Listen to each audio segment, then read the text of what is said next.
Hi, I'm Kamshaleen, matrix number 149199, and this is an assignment for the subject RAG 265, Building Construction.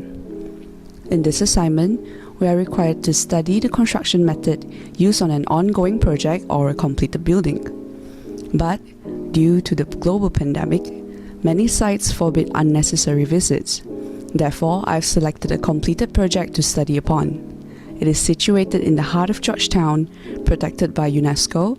It is also an award-winning shophouse redesign and restoration work. This is Sinkeh by Veritas Architect.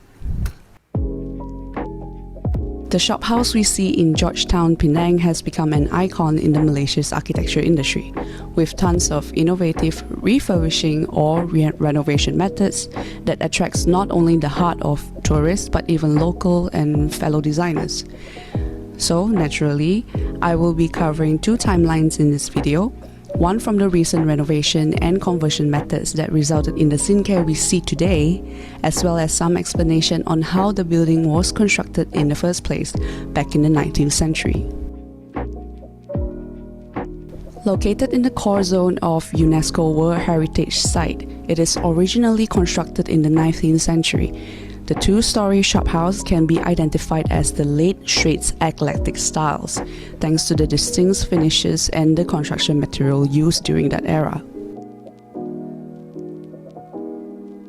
Bakau piling foundation was applied in the 19th century by excavating the earth on both sides where the party wall sits.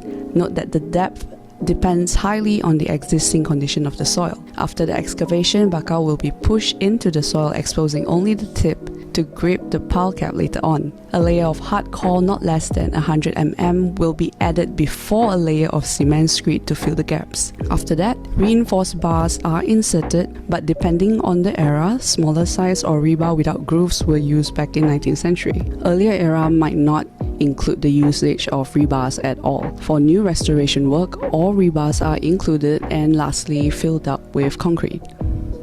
The other thing iconic about the shophouse is the shared party wall, separating the units from one another, that goes all the way from the ground to the top of the roof. This feature is also protected by the UNESCO Heritage Site and should be restored in proper manner in modern-day renovations. At the bottommost layer, 4 bricks are laid in width, filling up the excavated area up till the ground level. Then, bricks laid in 3 will be carefully stacked to build the entire stretch of the ground floor, while the upper floor is reduced to the thickness of 2 bricks only. The bonding agent for these bricks is lime cement, and it is compulsory to continue the use of it in modern-day renovation, as it is breathable and the material bonds well. Note that the use of OPC will cause unbreathable rising damp on the party wall finishes. Other elements of the late Straits Eclectic styles are the terracotta V-roof tiles, courtyard, timber finishes, ceramic floor tiles in 5-foot ways, large granite step, and how symmetrical the doors and windows are placed. To complete it, the building's facade is finished with decorative plaster on the keystone, architrave, cornice, etc., in the styles of either Chinese or European floral.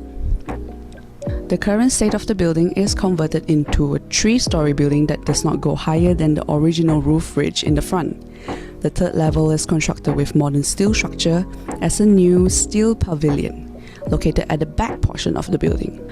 It creates a contrast in the form of old and new, and this can also be clearly seen from the gap which the architect Lillian had intentionally leave out for the users to experience the old part of the building. The contrast can also be seen from the courtyard where natural light and ventilation shoots through and circulate the building. The ground floor is partially reconstructed with cement screed. Concrete slab is constructed with the existing soil excavated, infilled with hard core, and then sands that fills the gap between the rocks and create a rather flat surface. After that, a DPM, damp-proof membrane, is laid before concrete is filled upon, finished with a layer of cement screed to create the effect of the Sinkeh we see today. Part of the first floor is constructed with composite metal deck and some with steel structures of I-beams. Regardless, both methods are finished with timber flooring that reuse floorboards from the existing building. Sinkeh today is running as a multi-functional art space and lodging house of 10 rooms.